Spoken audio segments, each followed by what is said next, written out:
I think that it's a mistake to look at someone else and say, well, it works for Trader Ed, so I'm going to do what he does. I just think that's a big mistake. I think, you can draw some confidence by trying to follow what someone else does, but in the end, it's not going to last. Two traders, Darren and Walter, pull back the curtain on profitable trading systems, consistent money management, and profitable psychological triggers. Welcome to the Two Traders Podcast. Hey, Darren, welcome to the Two Traders Podcast. How are you? Very good, thanks, Walter. So we're going to talk about this idea, and a lot of the people probably listening to this don't think that this is something that they necessarily do. I just find it fascinating, this idea, and it's often on forums where you will see, typically what will happen, Darren, is someone will come on, they'll show people what they're doing, their trading system, their approach, how they're making money, and then it's all downhill from there. And you get a few people come and go, yeah, that's great, I'm going to try it out. And then you'll get, eventually some people will come in and just go, this isn't, there's no way this will work. Your reward to risk ratio is all off, or, you don't have enough trades, or, whatever, all these reasons why it won't work. And to me, it's so obvious what's going on, which is the people who are the naysayers, they just don't connect with the system. That's it. That's all it is. It has nothing to do with whether or not the original poster is, that trader's making money. It has everything to do with the fact that the other people don't jive with that system and they don't see it in the same way. So that's fine. Go off to another corner and find your system. Like, to me, it's just really interesting. And then there's other things at play there, but I was just interested in your thoughts on why other traders sometimes have the need to, pull other traders down and talk about other traders disparagingly because they feel like, so-and-so doesn't really know what he's talking about. Yeah, I think, is it because the trader's strategy is at odds with theirs, and they kind of need that confirmation bias of kind of everyone agreeing that trend lines are the right way to trade, or fundamentals are the only way to trade, and if someone is saying that they don't use that information, they're kind of, it's not everyone agreeing with them, and so they need to kind of attack it. And it's quite interesting, like you say, that some people, even though they're not trading that way, they'll kind of be open-minded and say, okay, that's interesting, tell me more. And other people will be straight in there, well, it's not going to work. And is there different personality traits going on there, or are they just at different stages in their trading? Yeah, that could be. Like for example, here's an example. Let's say that somebody is new to trading, okay, and they see someone post some crazy system on a forum. And then now you've got someone who's been trading for 20 years, and they see the same post. And let's say, for the sake of argument, that the entry involves flipping a coin. So if it's heads, you buy, and if it's tails, you sell. Now, the new trader might look at this and go, that's insane. There's no way that's going to work. Whereas the trader that's been around for 20 years might look at this and go, I can see where this would work, the exit and the risk to reward and this and that. And so it's basically, because they're both focusing on different things, the trader who's got more experience is focusing on the reward to risk ratio, on the exit strategy, on how this trader's managing these trades, and then the new trader is just focusing on the entry. It could be that that's essentially the difference. Is that kind of along the lines that you were thinking, or no? Yeah, and I think if you've been trading a long time, you've probably got a lot of confidence in your strategy, and that kind of leads you to want to suggest that other ideas perhaps not as good as the new trader is suggesting they are. And I think you've kind of got to have that single-minded confidence in the way you trade, and I think to a certain extent you've got to believe that it's the best way to trade. But at the same time, if you really are a consistent, experienced trader, you'll know that there are other factors involved, such as, you know, yourself, as it particularly fitting in with the way you trade and your psychology, and you know, how you've been brought up, and all of these personality traits are coming into it as well. So although I might be not the biggest supporter of technical analysis, at the same time, if someone suggests a technical approach, I won't blankly say, well, it won't work, because I know that, you know, there's more to it than that. So you've got to kind of have that bloody-minded confidence in the way you trade and think it's the best, but at the same time, you've got to accept that there's, you know, more than one way to skin a cat. Yeah, absolutely. And I'll never forget, Darren, the first time I ever went to like a trading, you know, workshop or whatever. I had just kind of turned the corner, so I was just starting to trade profitably. And I went to this trading workshop, and I remember thinking, you know, reading all the material about what we were going to cover in the workshop and everything. I remember thinking to myself, I know what this system is. It's, you know, and I was convinced that the system that was going to be revealed and all this stuff is exactly what I had learned in on an online forum. I thought, oh, it's going to be the same thing, because I was so into this system that I had learned how to trade online, and I thought it was the greatest thing ever.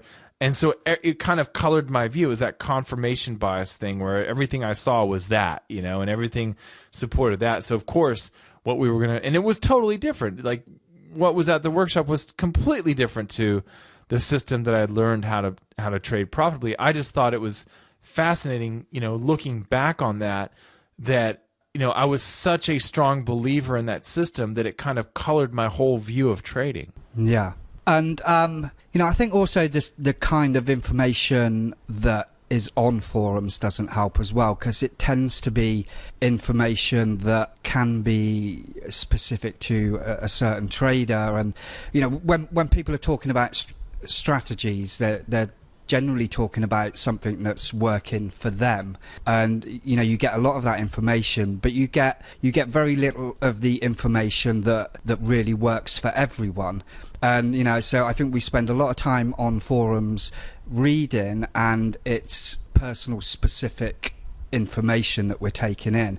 And you know, really there should be more posts about, you know, psychology that affects us all, and cognitive biases, and those kind of elements of trading that ring true for the majority, rather than you know, strategies which can be very specific to just individuals. Yeah, absolutely. And I think about that a lot in terms of how do you, as a new trader, someone who's new to this, how do you build up something that you are going to be comfortable with? How do you create something that you are going to lock into and consistently apply? And I think that it's a mistake to look at someone else and say, well, it works for Trader Ed, so I'm going to do what he does. I just think that's a big mistake. I think, you know, you can draw some confidence by trying to follow what someone else does, but in the end, it's not going to last. It's like, you know, it's like, I guess it's like, in a way, it's kind of like a Halloween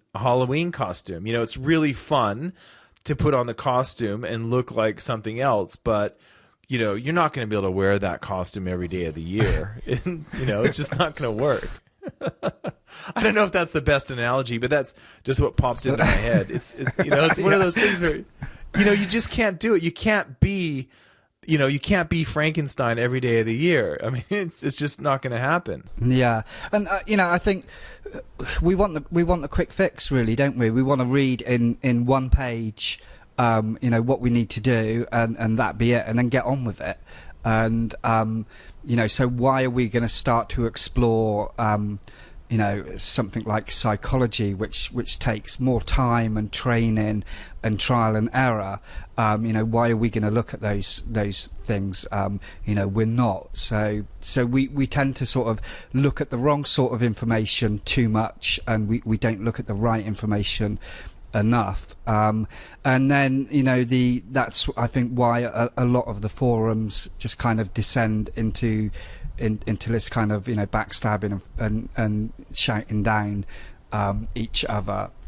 And you know, really, let's be honest, if you've if you have any sort of consistency in trading, you should realise that the strategy is only a small part of it, and essentially pretty much any of the ideas out there could be made to work. Yeah, absolutely. Yep, absolutely. So, okay, so, one of the things that people will often say is when someone insults them or drags their name through mud or whatever, is they'll go, well, so-and-so doesn't feel good about himself, and that's why he has to drag you down.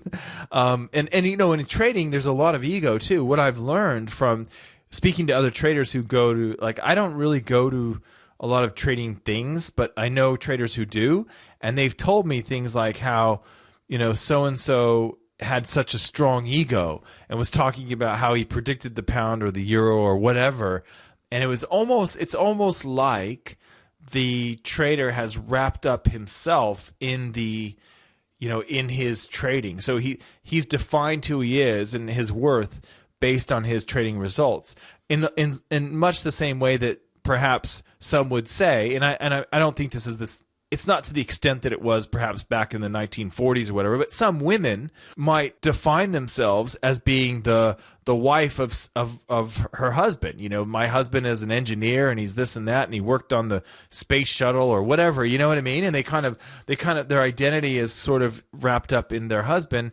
And in the same way, I think a lot of traders kind of identify with their worth based on their results, and so there's a lot of ego there. I want to show that I'm the best, sort of thing. Yeah, I think that's probably a large part of why most of us get into trading initially anyway. I don't think it's just the money. I think that the notion of being a successful trader kind of makes you kind of appear, intelligent and smart and somehow kind of, better than the people around you. It's like the top 5%, are traders. They're kind of on a pedestal a little bit. And I think a lot of us bring that to trade. It's probably why we all struggle with trading initially, because ego is really destructive as a trader. It's only when you kind of lose that that you're really starting to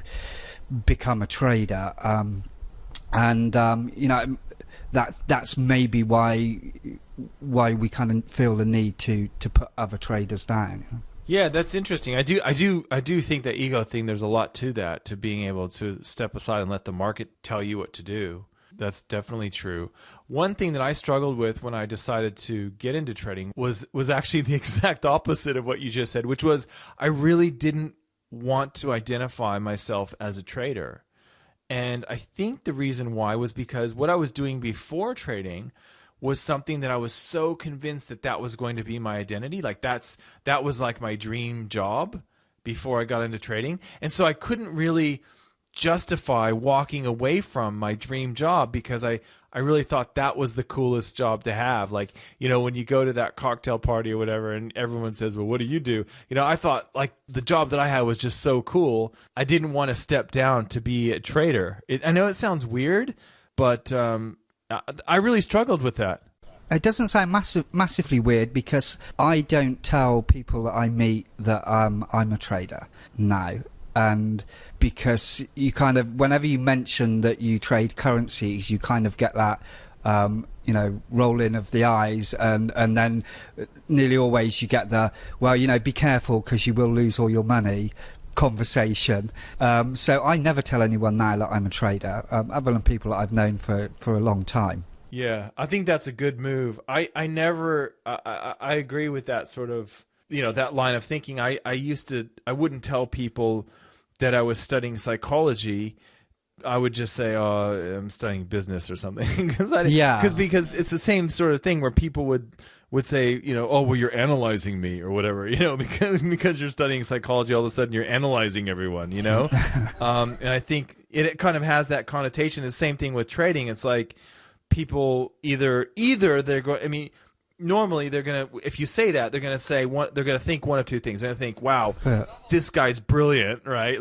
Because you're a quant or something like that. Or they're going to think you're an idiot gambler. You know what I mean? There's almost no in between unless they really don't understand what you just said. Yeah, I suppose it's the same if you say, I kind of get the same vibe when people say to me, oh, my brother's a professional poker player.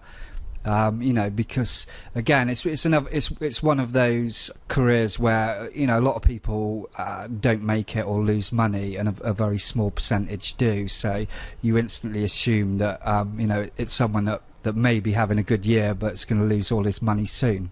Here's the interesting thing, though: why is it that we don't get a lot of this on Naked Forex? What's the difference on this forum where we don't get a lot of this sort of negative shouting down of traders when they put forward, and let's be honest, we get some pretty wacky and wild ideas on there. There's some regular technical trading as well, but people are very keen to kind of think outside the box and try weird stuff and push the boundaries a bit, and people are kind of much more accepting. Why do you think that is? I have no idea, other than I feel like our friend Nicola said it the best, which was someone asked her in a webinar. They said, and Nicola's, she's one of the traders in the forum, and they asked her at the webinar. They said, so how do you choose a trading mentor? And she laughed and she said, well, I don't know. I think that's kind of a funny question. I guess it's sort of like choosing your friends. You know what I mean? And I kind of think that's probably the best way to see it in terms of, how do you choose what kind of trading forum you want to frequent? Well, I guess it's kind of like choosing your friends. Who do you like to hang out with? Who do you feel comfortable with? Who do you know what I mean? That sort of community. And so some people just, are attracted to a certain type of community, and others are attracted to a different one.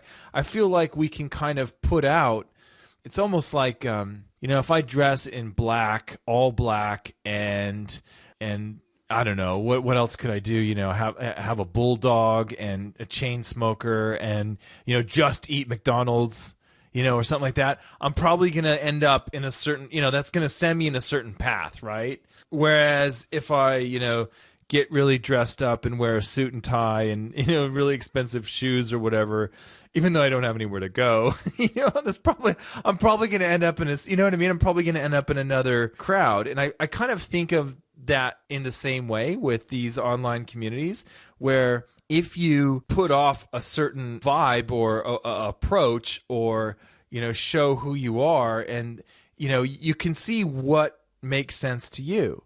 I mean, we have people come in all the time who, like, they say, oh, this is so great, like everyone's helpful. And that's kind of I think the expectation is that when you go in there, you're not here to take people down.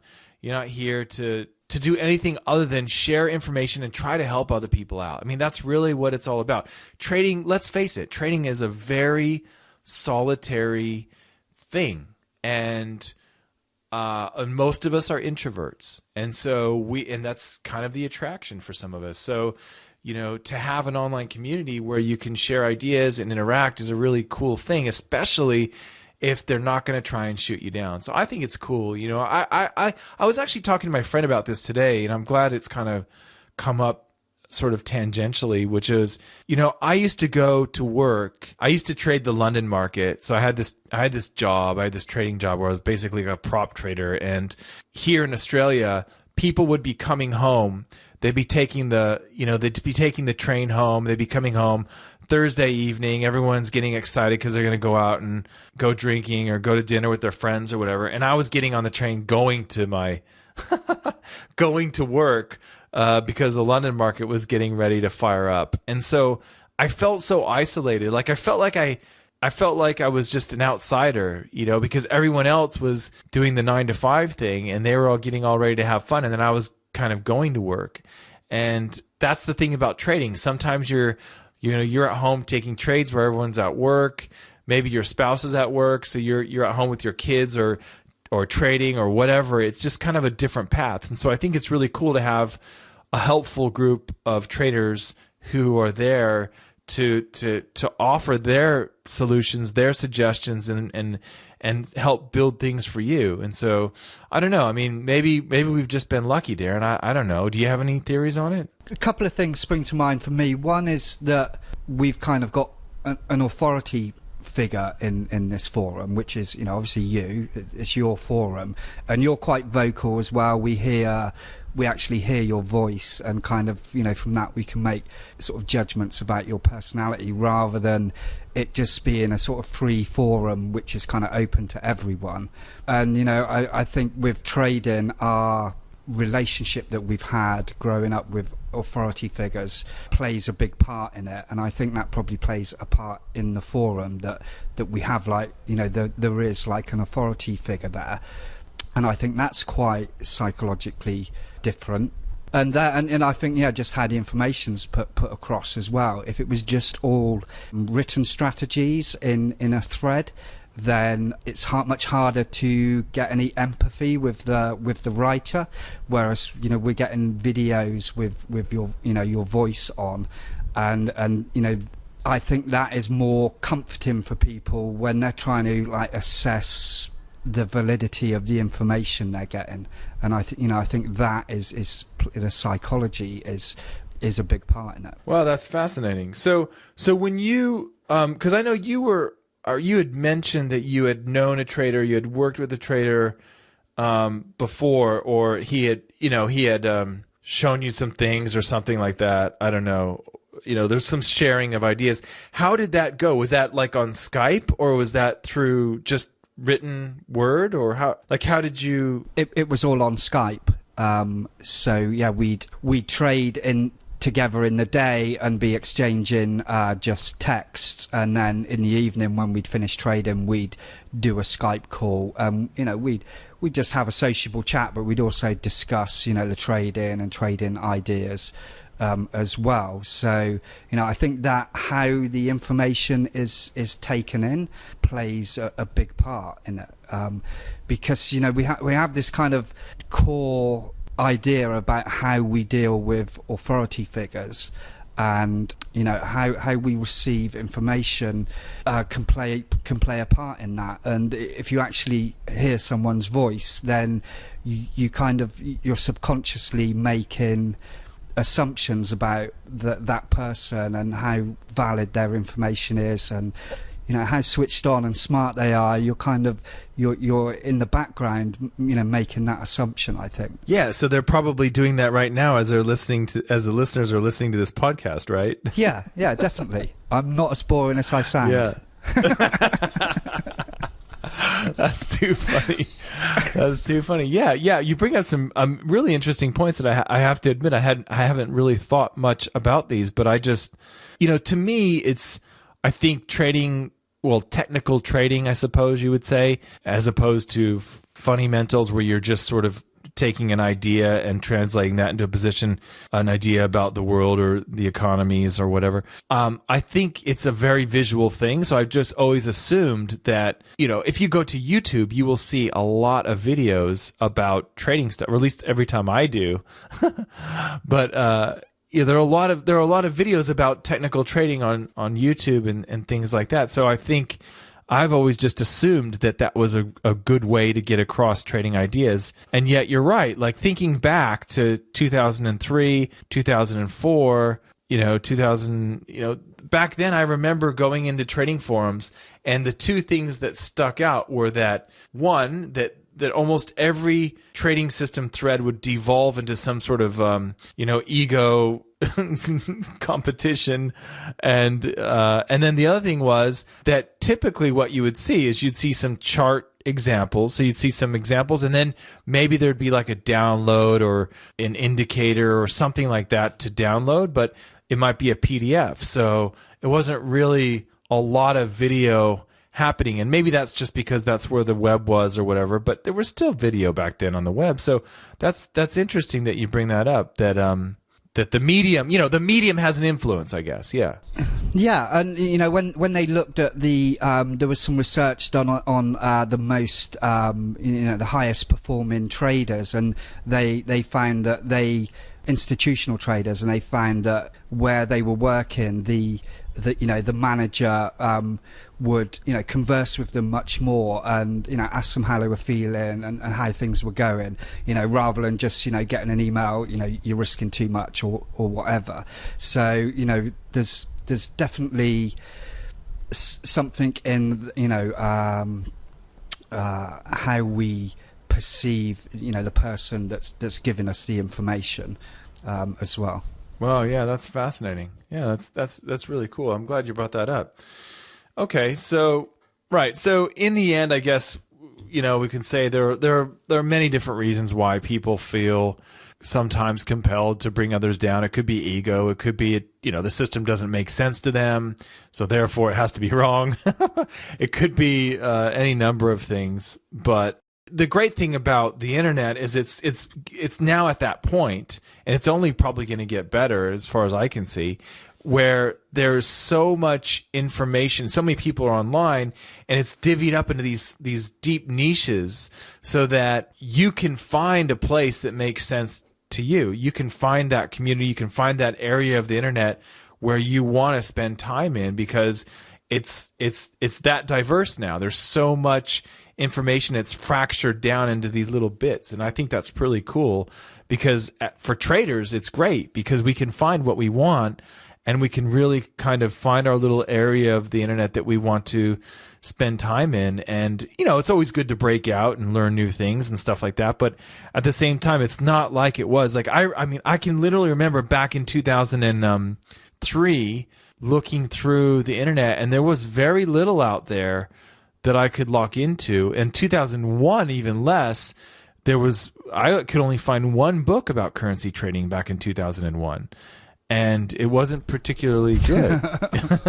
And so, and then in the forums too. I mean, there were some forums, but I actually spent a lot of time in like stock trading forums that had little sort of currency offshoots or little sections that were devoted to currency trading and things like that, because that's really all I could find. And now it's to the point where pick whatever you want, it's there for you. It's really great. Yeah. So if you're if you feel like shouting someone down on a forum or telling them that something doesn't work, then it makes sense to just sort of consider your words before you reply, because if you feel blankly that something's not going to work, then if you really are a good trader, you should also appreciate that that just because it doesn't work for you, or it might not work for the majority of traders,